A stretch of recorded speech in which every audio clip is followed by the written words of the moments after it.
جی مولانا صاحب اب وقت نہیں ہے نماز کا، اس لیے بسم اللہ الرحمن الرحیم نحمدہ ونصلی علی رسولہ الکریم۔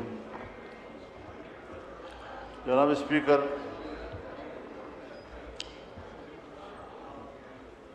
آج ایسا مجھے محسوس ہو رہا ہے کہ آپ کچھ دباؤ میں ہیں اور نارمل موڈ میں نہیں ہیں، تو اس ایوان کی کارروائی میں آپ کے موڈ کا بھی بڑا رول ہوتا ہے۔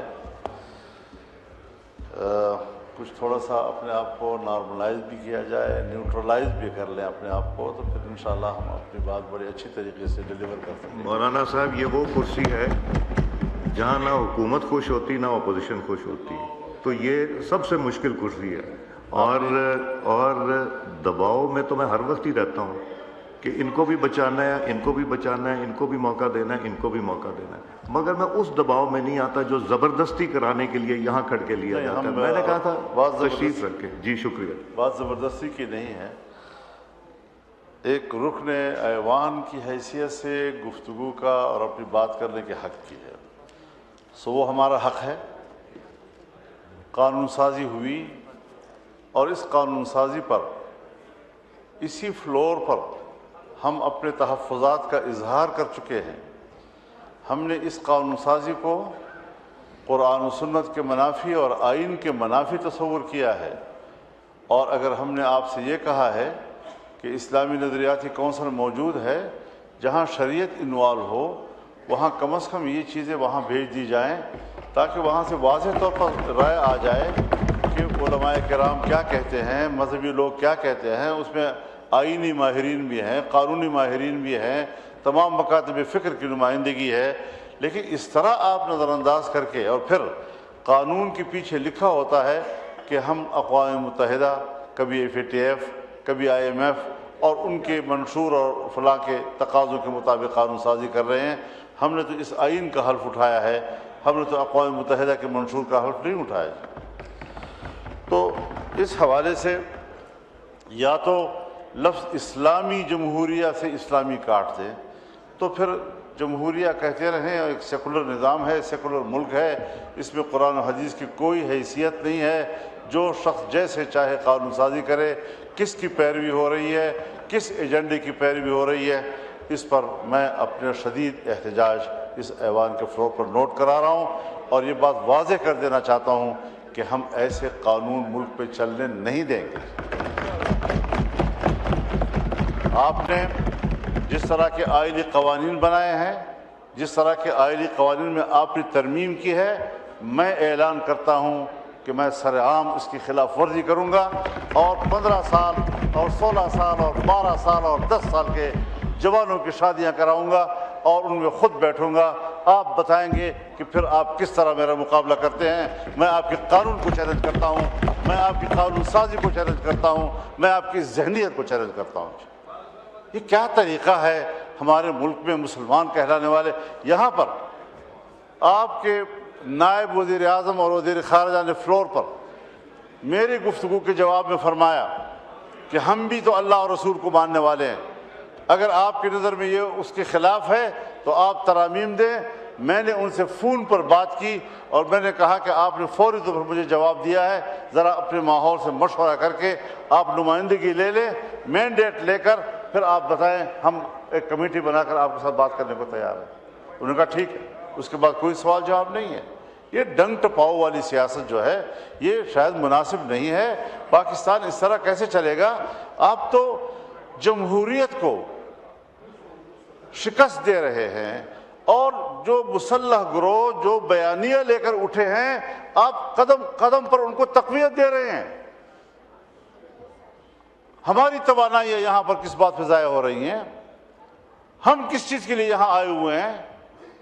ہم نے تو آئین کا حلف اٹھایا ہے، ہم تو جمہوریت کی بات کرتے ہیں، ہم تو پارلیمنٹ کی بات کرتے ہیں، ہم تو ووٹ کی بات کرتے ہیں، اور اگر مذہبی دنیا وہ پاکستان کے آئین کی نمائندگی کرتا ہے، آپ کے شانہ بشانہ کھڑا ہے، آپ یہاں پر اس قسم کی حرکتیں کر کے جس طرح آئین کو روند رہے ہیں، جس طرح عقیدے کو روند رہے ہیں، اور پھر ہماری توانائیوں کو تباہ و برباد کر رہے ہیں۔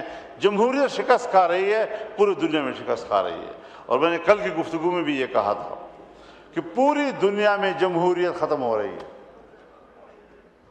اب یا سرمایہ داریت ہے اور یا آمریت ہے، اور وہ راج کر رہی ہے۔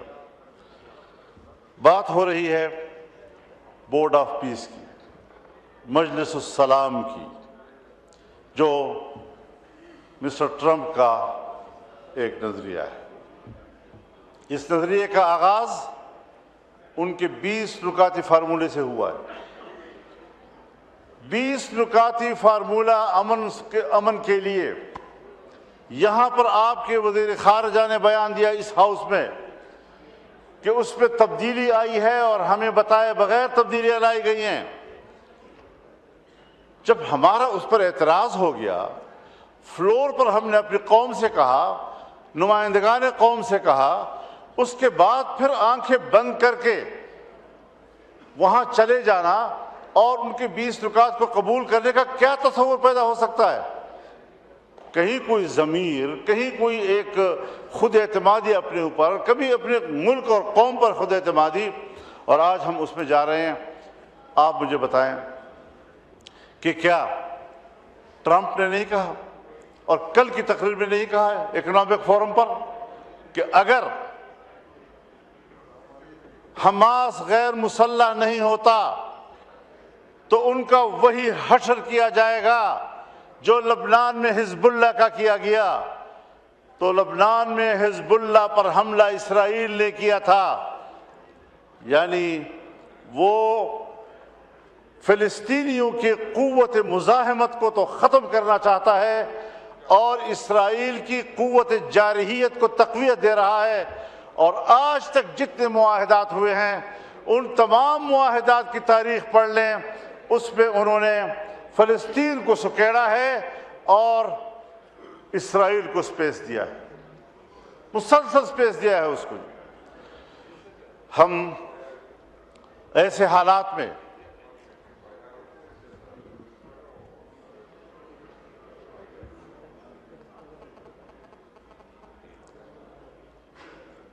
میں آپ سے مخاطب ہو جانا میری کوشش یہ ہوتی ہے کہ میں اسپیکر صاحب کو خطاب کروں، اور رولز بھی یہی ہے۔ تو بنیادی بات یہ ہے کہ جہاں دھمکیاں ہیں، اگر ایسا کیا گیا تو میں ایسا کر دوں گا، ان کی ایسی تیسی پھیر دوں گا، تباہ و برباد کر دوں گا، کیا یہ صلح کی آغاز ہے؟ دنیا میں امن قائم کرنا، غزہ میں امن قائم کرنا، فلسطین میں امن قائم کرنا۔ افغانستان آئے امن کے لیے آ رہے، 20 سال تک اینٹ سے اینٹ بجا دی اس کی۔ عراق میں آئے امن قائم کرنے کے لیے آئے ہیں، عراق کی اینٹ سے اینٹ بجا دیا آپ نے۔ لیبیا میں آئے ہم امن کے لیے آئے ہیں، لیبیا کو تباہ و برباد کر دیا، منقسم کر دیا، آج وہاں کوئی نظام موجود نہیں ہے۔ اسلامی دنیا کو اس وقت اس نے ٹارگٹ بنایا ہوا ہے، اور اگر یہ اسرائیل لبنان سے ہوتا ہوا، شام سے ہوتا ہوا، اب ایران پر بھی حملہ ہوگا، تو اس کے بعد اسرائیل تفتان پر آپ کے سرحد پہ کھڑا ہو جائے گا۔ کبھی سوچا ہے ہم نے، کبھی اس ایوان نے سوچا ہے کہ یہ پیش رفت کہاں ہو رہی ہے؟ یہ پیش رفت آپ کی سرحدات کی طرف ہو رہی ہے، پاکستان کی سرحدات کی طرف ہو رہی ہے۔ اور میں یاد دلانا چاہتا ہوں، ایک بار پھر اس ایوان کو یاد دلانا چاہتا ہوں کہ جب اسرائیل وجود میں آیا تو اس کے پہلے صدر نے جو پہلا خارجہ پالیسی سٹیٹمنٹ دیا، اس پہ اس نے کہا کہ ہماری خارجہ پالیسی کی اساس ایک نوزائیدہ اسلامی ملک کا خاتمہ ہوگا۔ سو ان کے عزائم اس کی پیدائش کے دن سے آپ کے خلاف واضح ہیں۔ آپ نے ان کو ناجائز،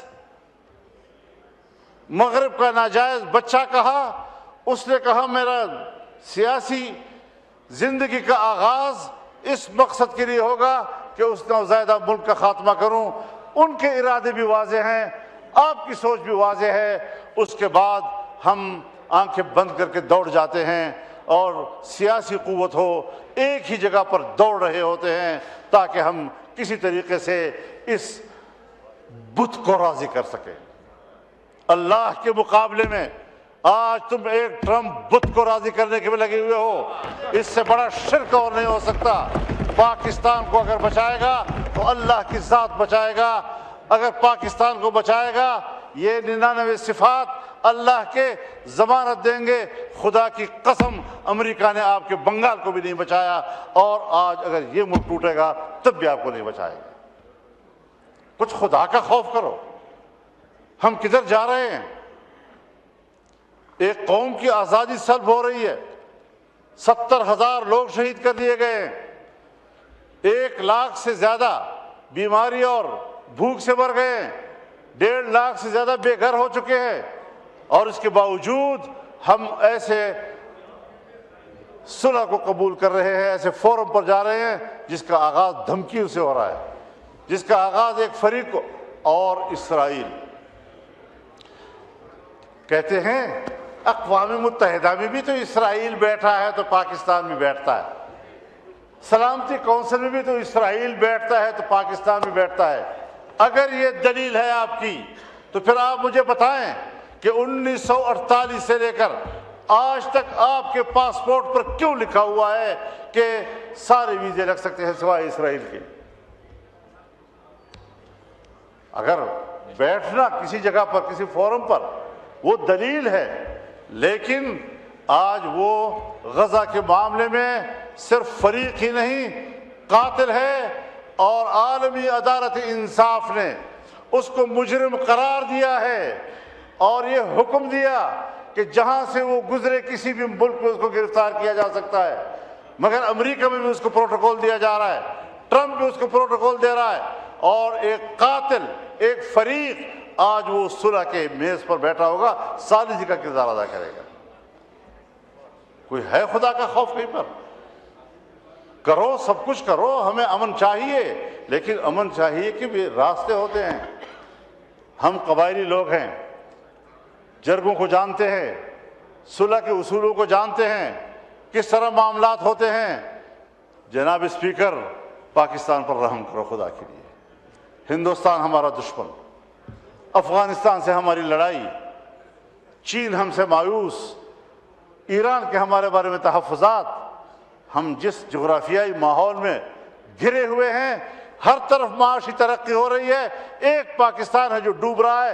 کیا کبھی آپ نے اپنے ملک کی معیشت کو بہتر بنانے کا سوچا ہے؟ کیا آپ نے کبھی اپنے غریب کو سوچا ہے؟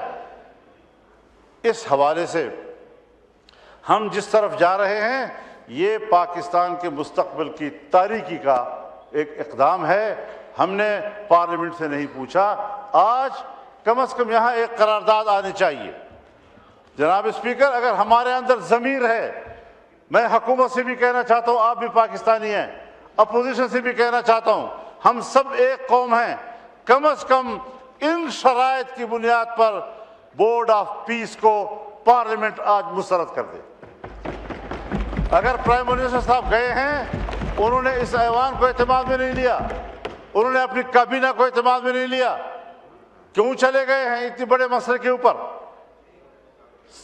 آخر 1 لاکھ لوگ شہید ہوئے ہیں، در بدر ہو گئے ہیں، گھروں سے نکل چکے ہیں، ہمارا کہاں کیا مقام رہ گیا ہے دنیا کے اندر؟ نماز کا ٹائم ہو گیا۔ اس حوالے سے ہمارے بہت تحفظات ہیں، اور اگر اس قسم کے فورم پر ہمارا ملک بیٹھتا ہے، میں آپ کی اس حکومت کو جعلی بھی کہہ چکا ہوں، آپ کی اکثریت کو جبری بھی کہہ چکا ہوں، اور جعلی اور جبری نظام کے خلاف اپنے جہاد کو جاری رکھنا یہ ہمارا قومی فریضہ ہوگا، دینی فریضہ ہوگا، اور انشاءاللہ العزیز یہ جنگ جاری رہے گی۔ آپ نہیں جیت سکیں گے یہ جنگ، اللہ تعالیٰ ہماری مدد فرمائے، لیکن آپ ذرا مہربانی کریں، ایوان سے کہیں کہ اس طرز عمل کو مسترد کر دے، اور آئیں ایوان سے مشورہ کریں، ملک سے مشورہ کریں، عوام کے نمائندوں سے مشورہ کریں، اپنی کابینہ سے کم از کم مشورہ کریں، اور قانون سازی جہاں پر شریعت انوالو ہو کم از کم اسلامی نظریاتی کونسل میں بھیج دیں۔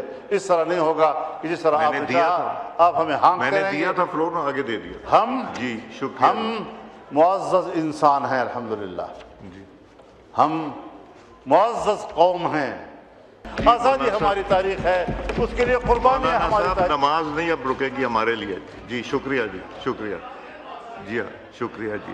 شہری صاحبہ